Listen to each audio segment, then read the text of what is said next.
Okay, so I just want to introduce myself a little bit. My name is Courtney Sagendorf. I am the music teacher at Lancaster Elementary School. I have been a part of my school's DCTL team, which means dis, uh, Digital Curriculum Teacher Leader.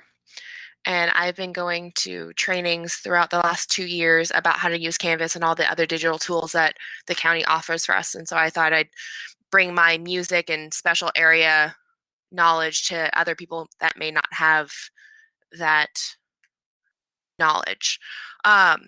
So let me turn on my webcam for you.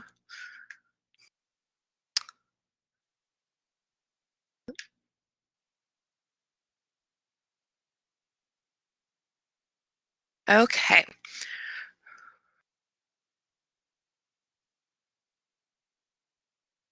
I have accidentally locked my access. Oh well. I guess you will not be seeing me today. I'm sorry for that. So I'm going to go ahead and get started. If you do have any questions, go ahead and type them in, or like I said, you can join the audio and just interrupt me. I'm going to be doing a lot of screen sharing, and so I won't see a lot of the chat. I'll try to go back and check it when I can, but I want to show you on my end what we see as teachers and versus just a PowerPoint. I think it helps out a little bit better. So when you first log into Launchpad and go into Canvas, you should see something that looks like dashboard, or it's called dashboard. And I'm going to show you my dashboard right now.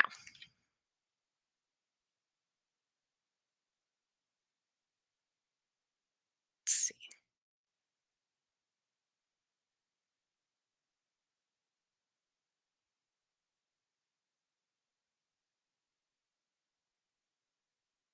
It is not wanting to share.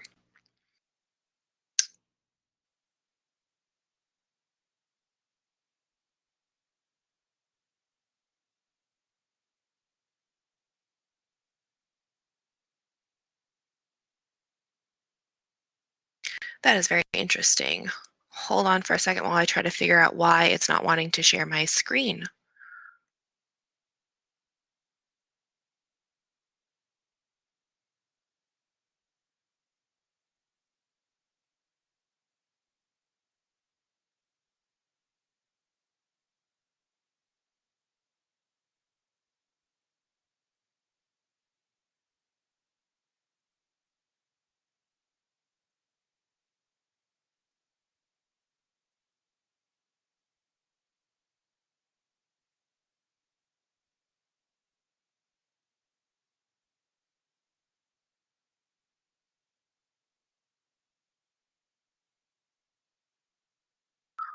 Okay, guys, this is going to be a very interesting session because I have no idea why it does not want to share my screen.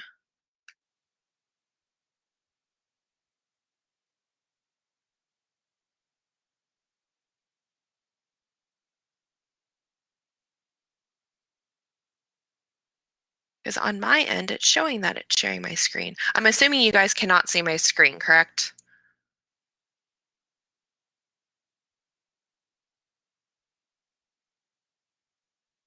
It should be my dashboard from Canvas.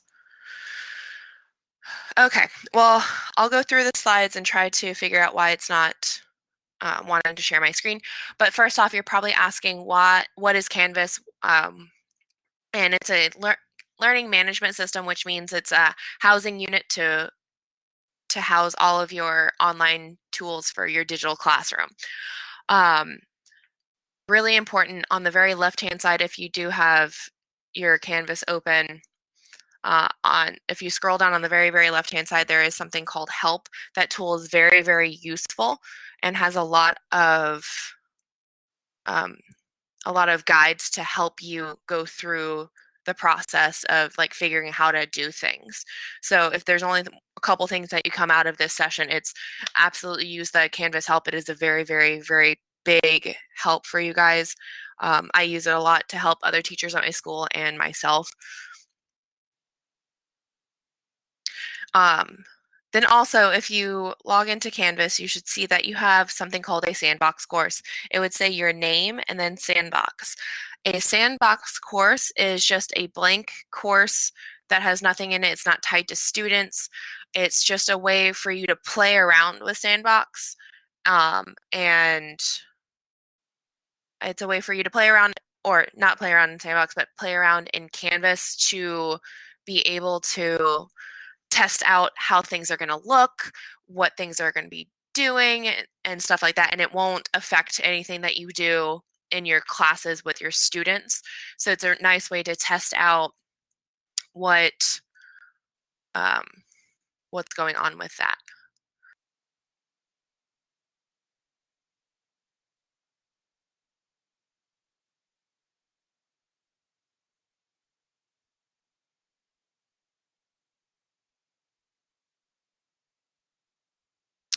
Just give me a minute. I'm trying to see if my screen share will finally work, but I don't think it is. I'm sorry, guys. I don't know why it's not working. Okay.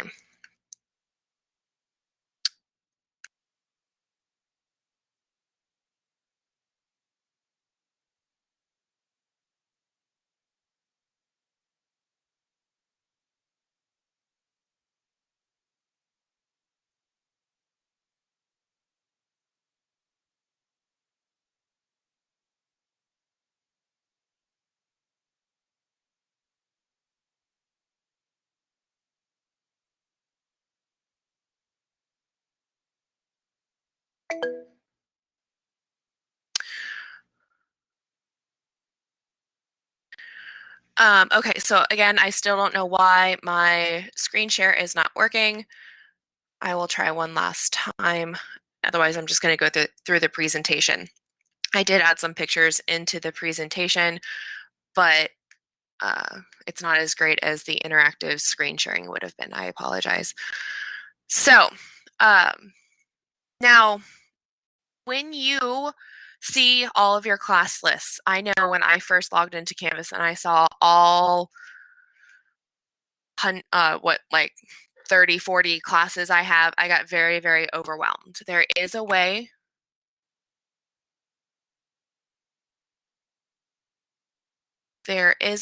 to combine all of your grade levels together, and it's by cross-listing, which is a fantastic tool, and I've left a link in the presentation for you guys to be able to access. I know you can't access it from here, but I've just sent the link in the chat. And also, if you download the presentation onto your Google Drive account, you'll be able to see it from there as well. I did submit the link to you guys at the beginning of the chat. But what cross-listing does, it takes all of your grade levels together and combines them into one package for a grade level. I know that helped me a lot. I have all of my classes divided up into the different grade levels. So I have 6 classes versus the whatever I see, like the 40 or 50 classes I see. You can organize them in different ways. But it's a great tool to use, is that help document. If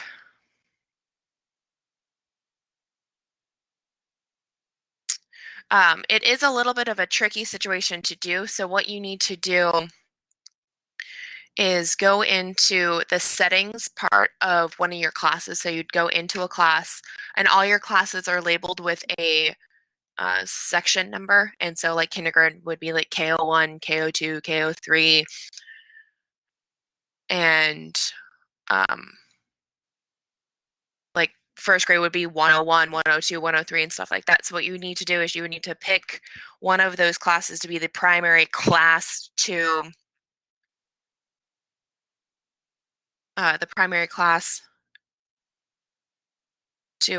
have house all of those other classes for it. Hold on, just trying. It's very.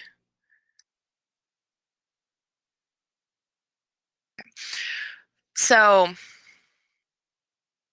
cross-listing, what you do is you take the section ID number, and it's a very, very large number. If you go into one of your classes and go down to settings on the left-hand side of Canvas, under the course details, there's an SIS ID number. You would need to copy that number, and that would be the class that you're going to house all of the classes in.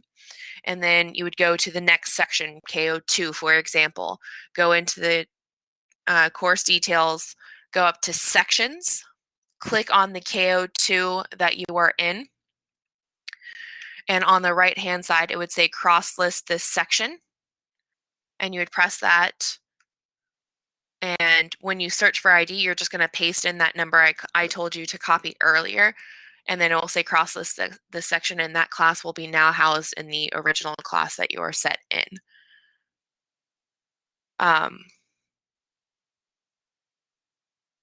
The guide I gave you does have pictures to help you go through that process.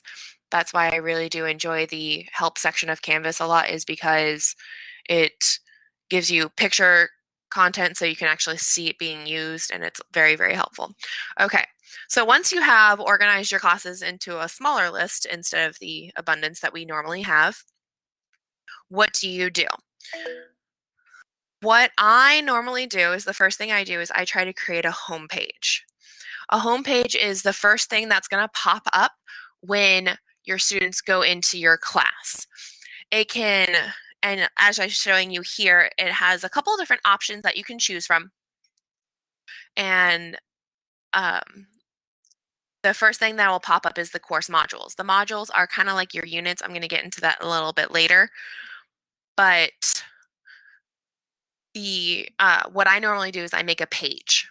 So what you need to do to make a page is, if you're in your Sandbox or one of your classes, I'm going to go through this in my Sandbox just so I can step by step this. You would go to the left and it would say pages. And if you have a page already, you're going to see that a front page. If not, you're going to see a list of pages. If you don't see a list of pages, on the left-hand side, there's a button that says View All Pages. Courtney, now the screen is spinning, so it might start screen sharing in a moment. Yay! Hopefully. I'm sorry, guys. Technology isn't always a friend, but we try to be friendly to it. It's still spinning. Yeah. Okay, so I'm going to stop sharing it, and maybe if I reshare it, it will let me.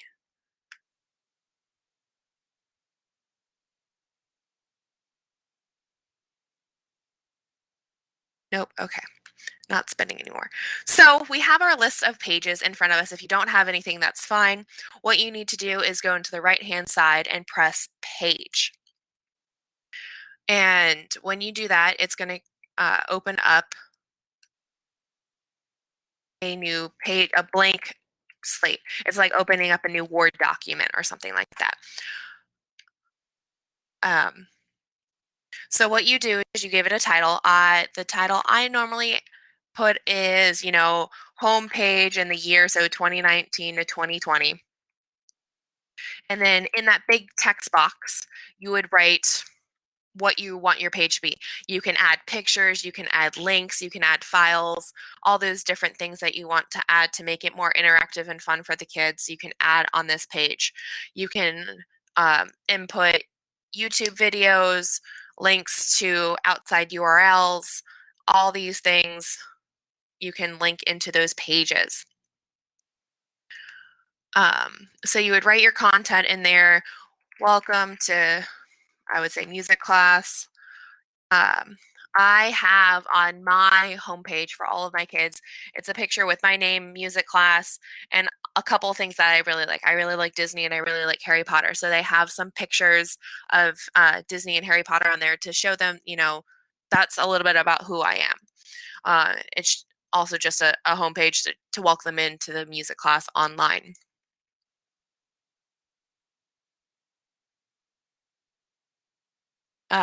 So after you finish all of that, you press save.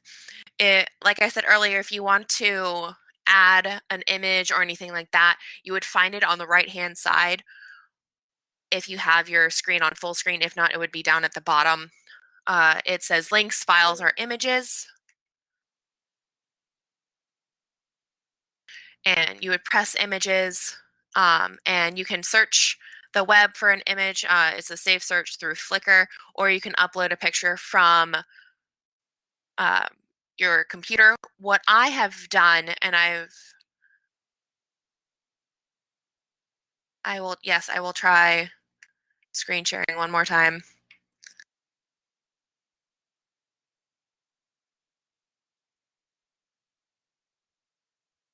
Um,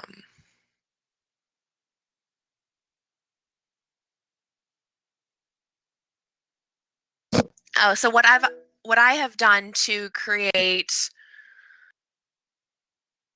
Courtney, let's try something weird for just 1 second. Okay. I'm going to take presenter from you Okay. and then give it back and see if maybe somehow that triggers it.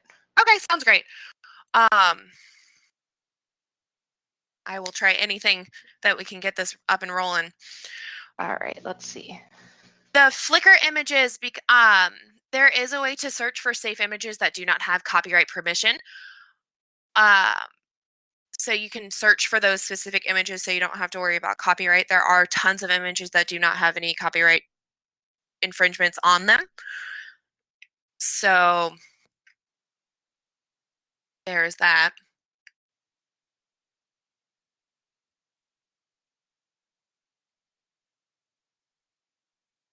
Um,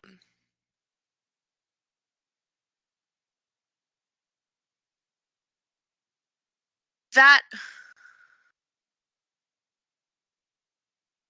Yes, this is being recorded and I will send it out later. I send it to the digital team and they're going to send out all the links for all of the different sessions that are happening this week.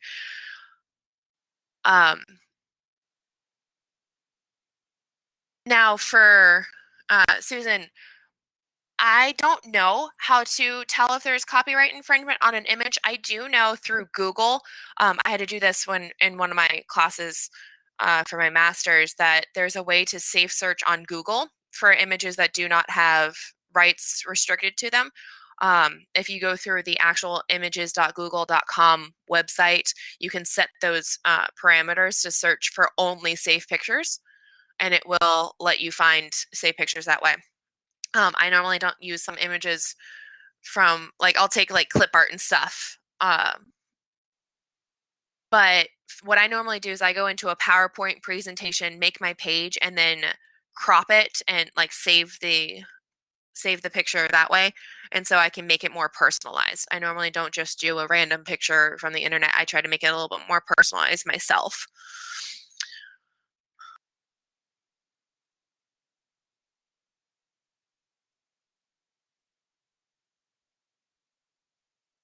Okay. So you can add pictures, you can add links. The links you can add are for outside URLs or outside websites, or links to certain things inside of your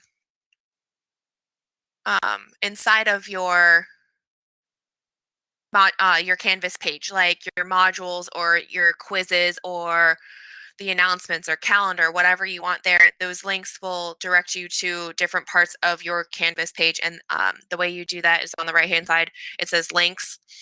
You can do pages, assignments, quizzes. And what you do is you would just highlight what you want to link and then choose where you want it to go. It's a very simple process to do. You can do it with images as well.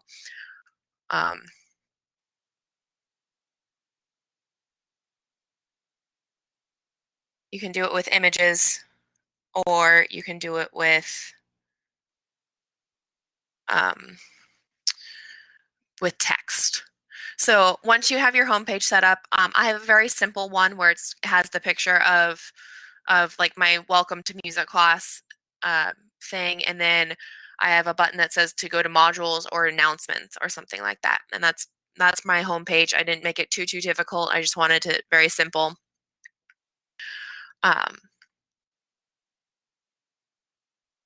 Uh-oh, now it's not letting me go to the next slide.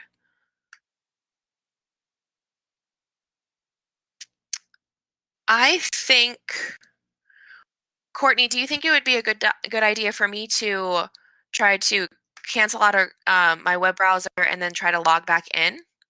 Yeah, go ahead and try that because I'm Okay. here as a moderator. It shouldn't do anything crazy. Okay, perfect. I will be right back then.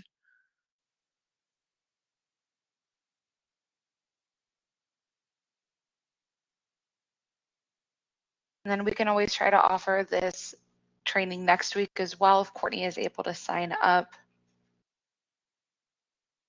Susan, that's very true.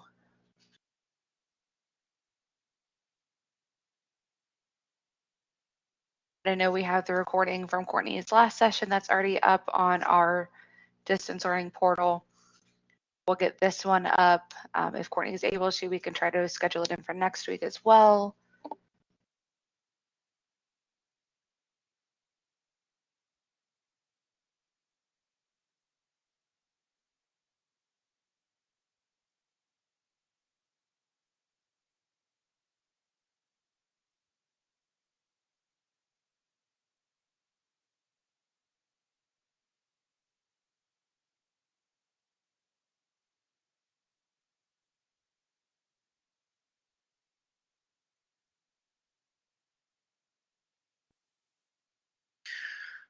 Okay, I am back. Let's see if I can change my slide. I can change that. Let's see if I can screen share.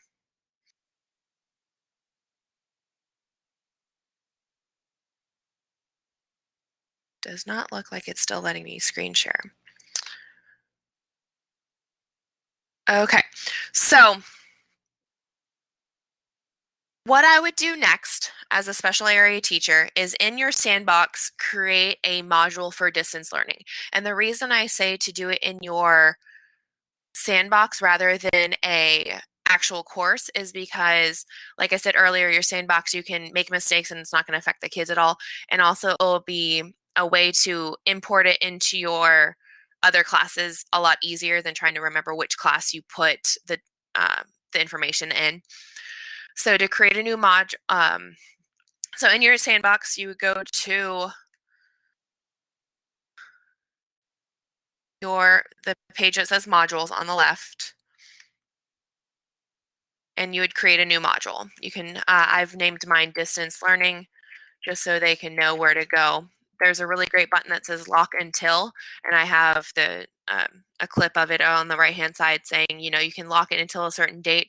So you can lock it and it will open up automatically on the date that you choose. So if you don't want any of this to open until Monday, you don't want the kids to be able to interact with it, have it locked until Monday, and then you're good to go. Once you have created the information on the module and you're ready to share it with an actual class, you go into the class you want the information, go to settings, and on the right hand side, it would be this clip here. It will say import course content, and then it will bring you to a different page and it'll have you search for a class and you would write your Sandbox name in there, click on the Sandbox, and then do not press to transfer all content. I would choose specifically just select certain content. What's that? Let me find the actual term for it. When you press import course content, it will say content type, copy a Canvas course. You would search your Sandbox, and then you're going to choose under content, select specific content. The reason I'm having you do this is because if you press all content, if you put anything else in your classes, it would change home pages, it would change just everything. So what I would do is select the specific content and you can choose what you want to transfer over. You can choose more than one option. You can choose as much, swirly thing. You can choose as much as you want it to choose and to import over there. And so once you import that content over there, it will be there for your class to see. Now, another point that I did not talk about yet is publishing your class. Your class needs to be published in order for kids to see anything. Your home page needs to be published, and that unlocks the class itself. Now, each item also needs to be published. The way you know if something is published is it will have a green circle with a check mark.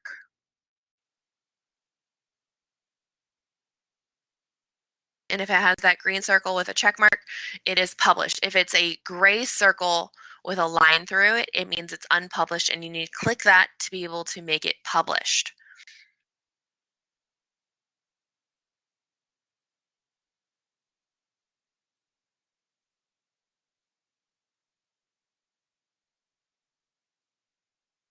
Now, inside your module, you can have different types of things. So yeah, if you create a module in your sandbox, you can transfer just that module into an actual class, yes.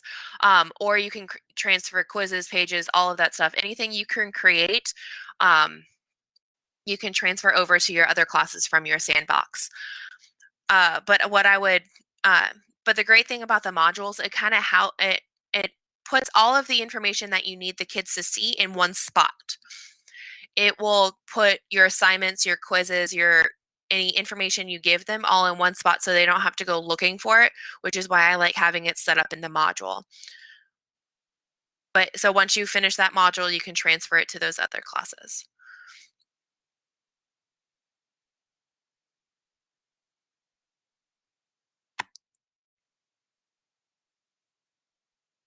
So in a module, you can create a whole bunch of different stuff in there. You can create, like I said, pages, assignments, quizzes, and a assortment of other things. You can also have specific links to URLs to bring to outside websites. What I normally do is I make a page first as here's how to follow along, here's what to do, and then the links underneath.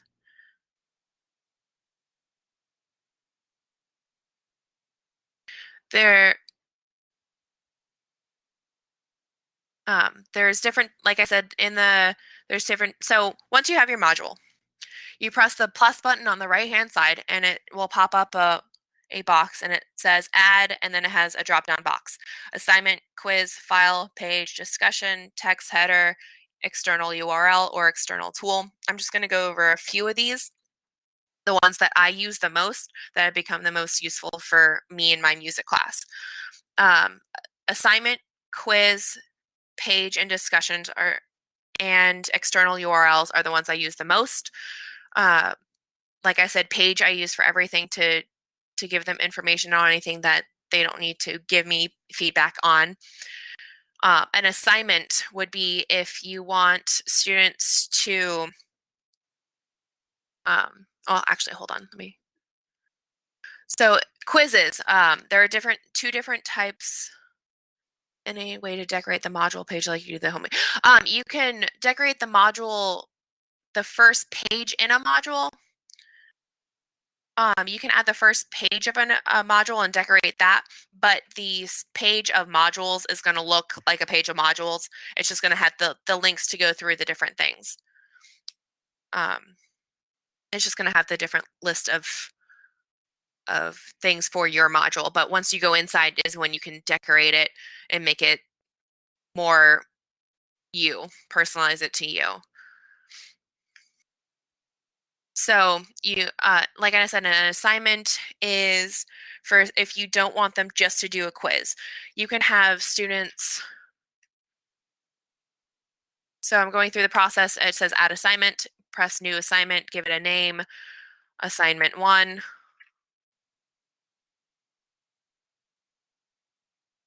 And you would click it again to be able to go in and press the edit button to edit this. You have a big text box, and that's where your directions go. I need you to go to this website, create this activity, and send it to me. So for me, I actually use an assignment for a website called Incredibox. It's a way for students to create their own like beatbox, and then they can share the URL with me so I can give them a grade based on their song. So I had the link in there in the text box for the assignment saying go on to Incredibox, use one of these demo modes to create a song and then record it and send me the URL. And so they had to submit their assignment with a URL, and the way you do that is after you give the directions, you scroll down, you tell it how many points you can give it. There's something called an assignment group. I don't really touch that. I just let all the things I get grades for be assignments. If you organize your grades differently, if you put it into participation, quiz grades, assignment grades, stuff like that, I don't. I do it all as assignments just to make it all one big, this is what they've done. The submission type is online, on paper, or external tool. So I press online and it gives me a whole bunch of different options for them to submit their assignment. I had text entry and web URL for the Incredibox assignment. If they wanted to give me a little look at what I did or to talk about it a little bit, I had one student say, I really enjoyed this, thank you. Stuff like that, they can give me a little blurb in the text entry, and with a URL, they can link it. I can see their link. So that is an assignment. Something else you can put into a module is a quiz. And there are two different types of quizzes. It shows you on the screen here that there are two different types of quizzes. The way to get the two different types of quizzes, you have to set that up in your classes. What you do is go to settings on their class, go to the left-hand side. So scroll down to the left, go to settings, and up here you'll see course details section, navigation, apps, and feature options. You'll go down to feature options, find new quizzes, and make sure that it's on.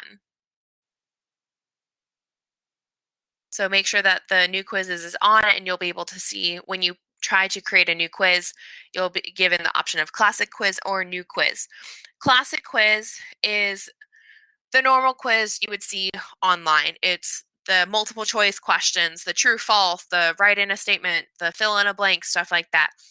The new quizzes that Canvas is launching out now is kind of different. I haven't played with it too much, but I do remember a little bit from the training I had not too long ago.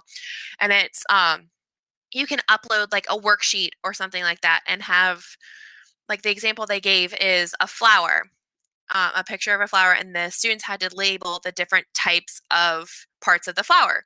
And so it would say, click on the petals, and you would have to find the petals on the picture of the flower, and that's called a hotspot. So you would see it, you would click on the petal, and it would tell you if you're right. The next part, you would see, okay, now click on the stem, and they would click on the stem. So what I've thought about how to use this, I mean, it would be great for art, is, you have the different types of like shading and stuff, and click on the light shading, or click on, something that, click on the picture that was of the tree, or, something like that. You can see how there's different kinds of things you can do with the new quizzes. There's also categorization, matching, ordering, like it says here. It has a lot of different features. Like I said, I haven't used it a lot myself just because I just learned about it, and I haven't, with all of this distance learning, I haven't had much time to get to it, but I know it is possible, and it will be very interesting to use with our subject areas. The great thing about Canvas is I'm seeing that I can use it for music. Even though we are definitely a performance based class, I can still use Canvas every day in my class, which I already do, to add their content and to add the presentations and everything I'm doing. I can add to Canvas so the kids can see at home. And that's why I really wanted to give this training, is because I want other special area teachers to know that it is possible to use these digital tools. So I've already talked about assignments, but this was the different submission types. How do you set up a quiz? Okay, perfect. So let me go back to the quiz. If you're in your module, you press add for something, and then you can scroll down to quiz. and then you can press new quiz and give it a title and stuff like this. Or you can go to the left-hand side, and this is how you get the option for the new quiz, is on the left-hand side, you press the word quizzes under your class, and you press plus quiz. Then you have the option of getting a classic quiz or the new quiz. So just depending on which one you're doing, you'll have to pick from there. If you're choosing a classic quiz, you're going to press that and press submit. Then it's going to give you a whole bunch of options. Just like before, it says unnamed. You're going to give it a title, a text box with all of the different things, just like the assignment showed you.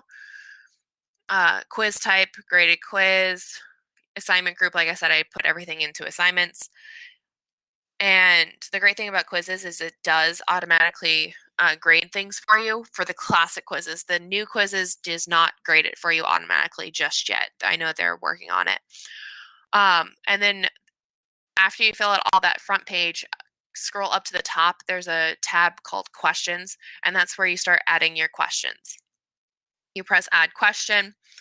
You have a whole bunch of different options. You have multiple choice, true, false, fill in the blank, fill in multiple blanks, multiple answers, multiple drop downs, matching, numerical answer, formula question, essay question, file upload, tech, all this stuff. And so you choose which option you want, fill out the question in the box, and then if you scroll down, that's where the options will be for how the students are going to answer. So if you have multiple choice, you scroll down and the answer choices are going to be there, and you click which one you want as the correct answer. If it's fill in the blank, you type the question and again scroll down and have them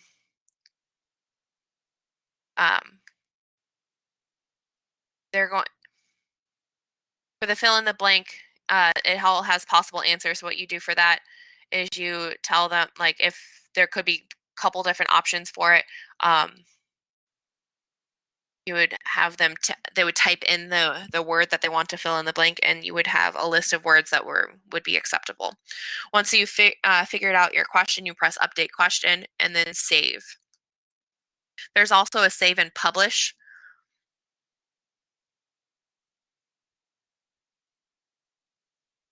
I'm glad you found it. There's a save and publish button. So if you know that it's ready to go, you can go ahead and press save and publish. Like I said, the kids will not see it unless it is published. Announcements.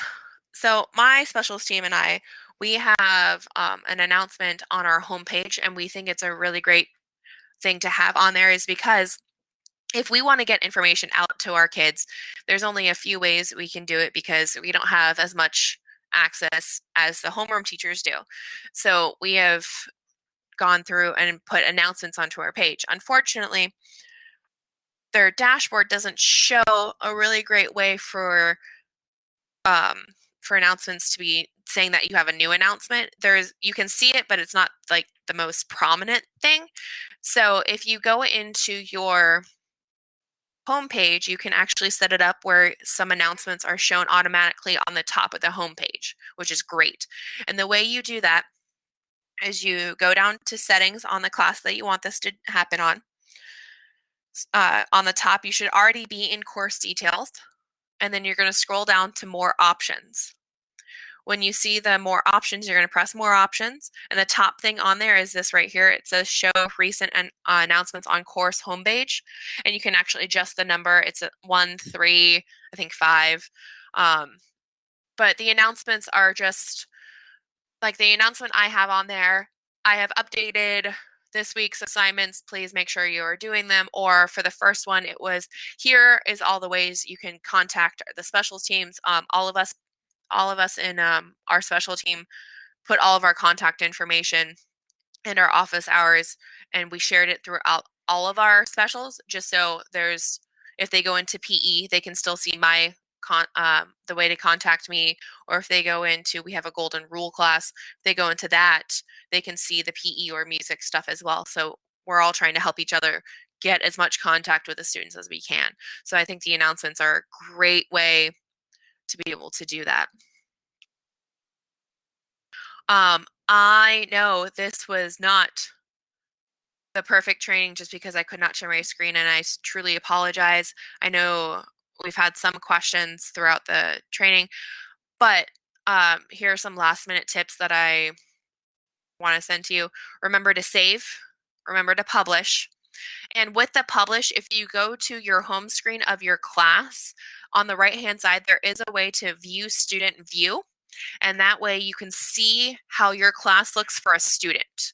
That's always really great for me to do, just to make sure that here's what they see. Here's they can see this module, but they can't see this module. They can see this, but they can't see that. And it's a really great way for me to know that I have my class set up the way I want it to have it set up. Remember to attach the assignments pages, quizzes to the modules. If you do not put the quizzes underneath the module, they may not see it and they may not know where to go to answer the quiz or do the assignment or something like that. See the student view to double check and use the Canvas help. Does anyone have any questions? I am unlocking you guys. So if you want to rejoin the audio, you can, and you can actually speak the question or you can type it.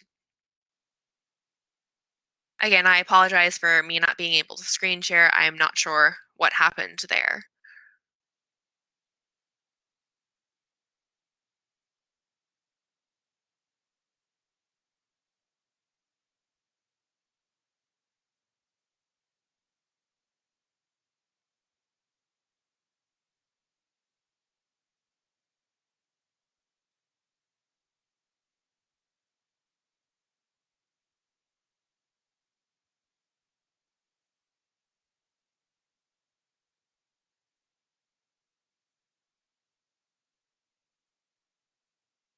So when you go in, on the left-hand side, it will actually say grades.